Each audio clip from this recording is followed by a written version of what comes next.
స్వర్గీయ వంగవీటరావు గారి 38వ వర్ధంతి సందర్భంగా మరి రాధా రంగ మిత్ర మండలి ఆధ్వర్యంలో మన అంజిశెట్టి సిప్పి గారు ఆధ్వర్యంలో జరుగుతుంది. ఈ కార్యక్రమానికి మరి మన ప్రీతమ శాసనసభ్యులు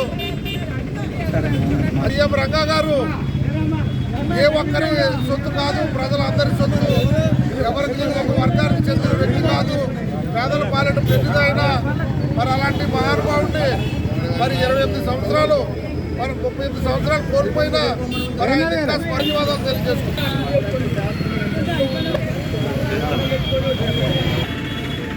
వంగవీటి మోహన్ రంగా గారి 37వ వర్ధంతి భీమవరం పట్టణంలో రాధారంగ మిత్రమండలి ఆధ్వర్యంలో ఎంతో ఘనంగా చేశారు. ఆయన ఘనంగా నివాళులర్పిస్తున్నాం.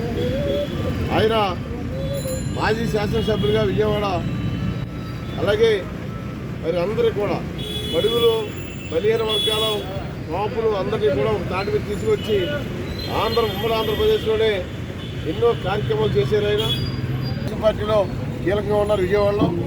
ఆయనకి మరి అటువంటి వ్యక్తిని మనం ఇప్పుడు కూడా చరిత్ర గుర్తించుకోవాలి. కాబట్టి ఈరోజు ఇప్పుడు కూడా వర్ధంతికి ఈ భీమవరం పట్టణంలో నిరంతరం సాధారణంగా మాత్రం కార్యక్రమాలు చేస్తారు. కాబట్టి ఆయనకి మరొకసారి ధన్యవాదాలు చేసిన సిద్ధి వర్ధంతి సందర్భంగా ముఖ్య అతిథిగా చేసిన మాటలుగా సాధారణంగా మిత్రమండలి అందరూ ఒక తాటిపై వచ్చి మన కులమతాలకు అతీతంగా మనంతా ఒక తాటిపై రాధారంగ మిత్రమండలి చేయాలని కోరుతున్నాం. అలాగే ఈ పొద్దున ఎంకరేజ్మెంట్ రావచ్చు, 40 అడుగులు ఒక తాటిపై వచ్చి రంగా గారి కాంస్య విగ్రహం పెట్టాలని మేమంతా కోరుకుంటాం.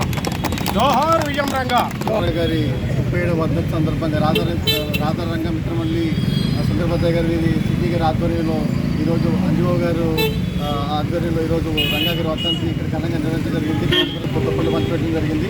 రంగా గారి వర్ధంతి కానీ జయంతి కానీ ఇలా ఆయన అందరి వాడు కాబట్టి ఇలా కంటిన్యూ చేయాలని కోరుకుంటూ అవకాశం సందర్భంగా అంజిశెట్టి సిప్పి అలాగే సుందరభద్రయ్య గారు యూత్ ప్రతి సంవత్సరం కూడా భీమవరంలో ఉన్నటువంటి పట్టణ ప్రముఖులందరూ వచ్చి మరి భీమవరం తహసీల్దార్ కార్యాలయం దగ్గర ఉన్నటువంటి రంగా గారి విగ్రహం దగ్గర ప్రతి సంవత్సరం కూడా పూలమాలలు వేసి నివాళులు అర్పించి సేవా కార్యక్రమాలు నిర్వహించడం జరుగుతుంది. ఈ రోజున ఈ కార్యక్రమానికి ఇచ్చేసినటువంటి ఎమ్మెల్యే గారికి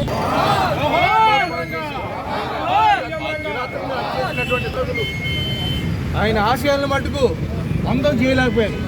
ఈ రోజున ఎవరైనా ఎమ్మెల్యే, ఎంపీ